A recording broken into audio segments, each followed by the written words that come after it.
Hello hello hello hello, कैसे हैं सभी लोग। मैं सुमंत और हम डिस्कस करेंगे एक बहुत ही बेहतरीन क्वेश्चन आज। GS1 ज्योग्राफी से मैंने ये सवाल दिया है आपको। बहुत ही बेसिक सा सवाल है पृथ्वी की आंतरिक संरचना के बारे में, अर्थ के इंटरनल स्ट्रक्चर के बारे में। डेली ये क्वेश्चन आपको मैं देता हूँ अपने टेलीग्राम चैनल पे, जिसका आंसर आपको लिख के सबमिट करना होता है। आपके आंसर को हम लोग रोज़ इस चैनल पे रात में रिव्यू करते हैं, ठीक है। डेली आप सवाल लिखेंगे, डेली आपका एक टॉपिक तैयार होता जाएगा, ठीक है। चलो फिर शुरू करते हैं। तो हमारा आज का टॉपिक है, सवाल है, briefly describe overall structure of earth noting the 4 main layers crust, metal, outer core and inner core. मैंने ये चीज़ देखी कि अधिकांश हमारे जो स्टूडेंट हैं उनमें से कई सारे लोगों ने पहले आंसर राइटिंग प्रैक्टिस नहीं करी है। उनका पहला आंसर है, तो मतलब उनका ये कहना होता है कि सर एकदम शुरू से शुरू कीजिए। शुरू से शुरू करने का क्या मतलब होता है, एकदम बेसिक सवाल दीजिए। तो ये उन्हीं बेसिक क्वेश्चन में से एक है। इस क्वेश्चन में आप गलती कर ही नहीं सकते, ठीक है। मतलब यहाँ पर आपको स्ट्रक्चर बनाने का टेंशन नहीं है, कंक्लूजन का टेंशन नहीं है, क्योंकि इसमें वो सब बातें हैं ही नहीं। जो खाली पूछा है उसको आपको बस लिख देना है, क्लास 7, 8, 9, 10 के बच्चों की तरह। तो क्या कह रहा है कि जो अर्थ का स्ट्रक्चर है वो डिस्क्राइब कीजिए 4 लेयर के बारे में बताते हुए। अब कहेंगे सर हमने तो 3 लेयर पढ़े हैं, क्रस्ट, मेटल, कोर। इसने कोर को 2 भागों में बांट दिया, outer core and inner core, ठीक है। मगर ये सवाल क्लास 9, 10 का तो है नहीं, ये सवाल है यूपीएससी मेंस का, GS1 का। तो यहाँ पर आपको वर्ड लिमिट को ध्यान में रखना है। 150 वर्ड में आपको आंसर करना है, और ये भी आप 7 से 7.5 मिनट में आपको आंसर लिख देना है। मतलब फ़िलहाल तो आप टाइम ज़्यादा लेंगे, मेरे को पता है, मगर धीरे धीरे आप इस टाइम लिमिट को आ जाएंगे। तो करें क्या, सबसे पहले हम इस आंसर का इंट्रो लिखेंगे। इंट्रो में क्या बताएंगे आप, इंट्रो में बताएंगे अर्थ के स्ट्रक्चर के बारे में, कि ये स्ट्रक्चर तीनों चारों बना कैसे, ठीक है ना। तो आप ये बताएंगे कि जो डिफरेंशिएशन है, डिफरेंशिएशन वो मैथ वाला नहीं, डिफरेंशिएशन इंटीग्रेशन वाला नहीं। इसका मतलब ये होता है, आपको पता है ना कि अर्थ पहले मोल्टन स्टेट में था, अर्थ पहले पिघली हुई अवस्था में था, वो घूर्णन कर रहा था। तो ये जो पिघली हुई पृथ्वी है जब घूमा, तो डेंसिटी के आधार पर वो अलग अलग लेयर में बट गया। फॉर एग्जांपल, मान लो आप एक थाली में बालू ले लो, रेत ले लो, ठीक है ना। अब इस थाली को तुम घुमाओ या फिर थोड़ा सा हिला दो, तो क्या होता है, जो बालू के मोटे मोटे कण हैं वो ऊपर आ जाएंगे, जो महीन महीन कण हैं वो नीचे चले जाएंगे, ठीक है ना। सिमिलरली जो भारी भारी पार्टिकल होंगे वो नीचे आ जाएंगे, जो हल्के हल्के पार्टिकल होंगे वो ऊपर चले आएंगे। इसी को हम कहते हैं डिफरेंशिएशन। क्लियर है। तो डिफरेंशिएशन के कारण क्या हुआ, हमारा पृथ्वी अलग अलग लेयर में बट गया, क्रस्ट, मेटल, कोर, ठीक है। आपने इतना लिख दिया इंट्रोडक्शन में। अब आ जाएंगे बॉडी पे। बॉडी में कुछ नहीं करना है, बस मेटल, क्रस्ट को हेडिंग दे करके आप इनका जो एक डिस्क्रिप्शन है वो दे दीजिए, फिर मेटल लिख करके इसका डिस्क्रिप्शन दे दीजिए, फिर आप आएंगे कोर पे। कोर जब यहाँ पर लिखेंगे तो क्या बोलेंगे कि कोर को 2 हिस्सों में डिवाइड किया गया है, inner core and outer core, outer and inner core. अब आप इनके बारे में बता देंगे, ठीक है। यही आपका आंसर हो गया। इसमें कंक्लूड कीजिए न कीजिए उतना फर्क नहीं पड़ता, आपको इतना ही लिखना है। आई सर, हमारा जो आंसर है वो क्लास 10 के बच्चे से कैसे डिफर करेगा। क्लास 10 का बच्चा ये सब पार्ट नहीं लिखेगा डिफरेंशिएशन वाला। वो क्या करेगा, वो सिंपली क्रस्ट, मेटल, कोर को लिख करके आगे बढ़ जाएगा। चूँकि आपको ये आंसर यूपीएससी के GS1 पेपर में लिखना है, इसीलिए आप अपना आंसर इस तरह का बनाएंगे कि पूरा होलसम आंसर हो, एक संपूर्ण आंसर हो। समझ गए बात। तो ये चीज़ें होती हैं, आपका आंसर इस तरह का होगा। चलो थोड़ा सा कंटेंट पढ़ लेते हैं। अब आपको मैंने पहले बताया कि डिफरेंशिएशन होता क्या है। उस कारण से हमारा पृथ्वी अलग अलग सकेंद्रीय लेयरों में बट गया। ऐसा लेयर जिसका केंद्र सेम हो, जैसे कि देखो इस लेयर का केंद्र, इस लेयर का केंद्र, इसका केंद्र, सबका केंद्र तो सेम है ना, सेंटर सेम है। These are concentric layer.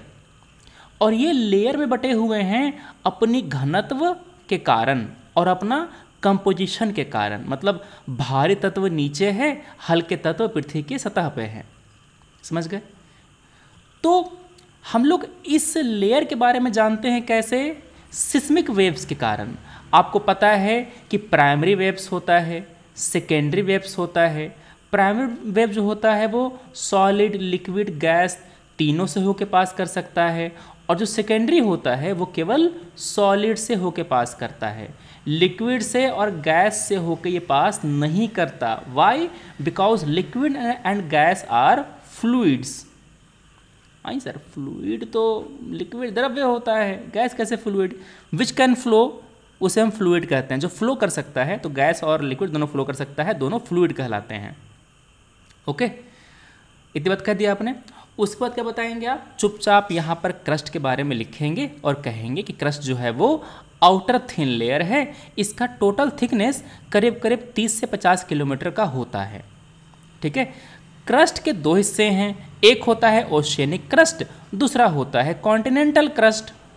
Oceanic crust पतला होता है, 5 से 30 किलोमीटर का होता है। कॉन्टिनेंटल क्रस्ट मोटा होता है। क्यों? क्योंकि कॉन्टिनेंट पर हमको पाए जाते हैं पहाड़, आपके पठार, इसी कारण से ये मोटा होता है, 50-70 किलोमीटर का मोटा होता है। क्रस्ट की जो एवरेज डेंसिटी है वो 2.8 ग्राम पर सेंटीमीटर क्यूब से 3 ग्राम पर सेंटीमीटर क्यूब तक है। यह अर्थ के टोटल वॉल्यूम का केवल 5.1% भाग ही है। क्रस्ट मतलब कि समझो कि सेब का जो ऊपरी छिलका है वही क्रस्ट है। क्रस्ट का मतलब भूप्रपट्टी का जो आउटर यूनिट है, जो आपका सबसे बाहरी भाग है, वो सेडिमेंट्री रॉक से बना हुआ है, ग्रेनाइटिक रॉक से बना हुआ है, और उसके नीचे क्रिस्टलाइन, इग्नीशियस और मेटामॉर्फिक रॉक पाए जाते हैं। क्यों?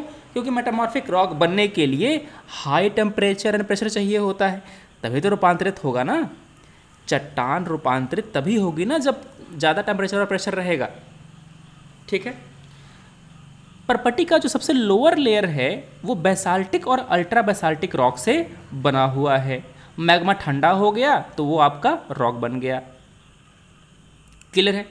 कॉन्टिनेंट जो होता है उसमें ज़्यादातर आपको सिलिका और एल्युमिनियम पाया जाता है, इसीलिए उसको हम लोग सियाल भी कहते हैं। ये सियाल सीमा नीफे, सियाल सीमा और नीफे, जिस तरह से हम लोग क्रस्ट मेटल कोर पढ़ते हैं ना, पहले होता था सियाल सीमा नीफे, ये पुराना डिवीजन था लेयर का, ये हटा दिया गया है। अब ये हम लोग नहीं पढ़ते, पुरानी किताब में आपको देखने को मिलेगा ये।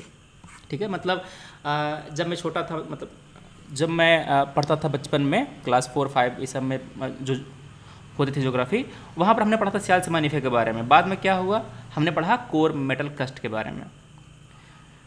तो ये सब बातें हो गई। अब आते हैं हम लोग मेटल पे। मेटल में ज़्यादातर आपको सिलिकेट होता है जो आयरन और मैग्नीशियम से भरपूर होता है, इसीलिए इसको हम लोग सीमा कहते हैं, SIMA। ठीक है। इसका जो एवरेज डेंसिटी है वो 4.6 ग्राम पर सेंटीमीटर क्यूब है। क्या था क्रस्ट का? क्रस्ट का था 2.8 से 3 ग्राम पर सेंटीमीटर क्यूब। कितना है मेटल का? ये है 4.6 ग्राम पर सेंटीमीटर क्यूब। और कितना होता है कोर का? कोर का होता है 13 ग्राम पर सेंटीमीटर क्यूब। नहीं सर, इतना याद रहेगा? याद करना पड़ेगा। लिखिए इस तरह से, जैसे मैंने लिखा है ना आपके यहाँ पर, वैसे आपको लिख लिख के याद करना है। ठीक है। मेटल 2900 किलोमीटर तक पाया जाता है। पृथ्वी के टोटल वॉल्यूम का केवल ये 83% है। कितना था क्रस्ट? क्रस्ट था केवल 5.1% ऑफ वॉल्यूम। कितना है मेटल? 83%। मतलब सबसे ज़्यादा वॉल्यूम मेटल ही ऑक्युपाई करता है। और कितना है ये कोर? ये केवल 16% है।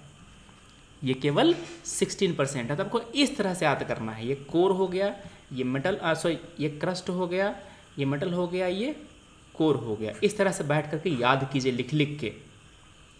ठीक है ना। तो ये चीज़ें हो गई। मेटल का जो सबसे ऊपरी भाग है और जो क्रस्ट है, इसको मिला देंगे तो वो लिथोस्फीयर कहलाता है, वो लिथोस्फीयर कहलाता है।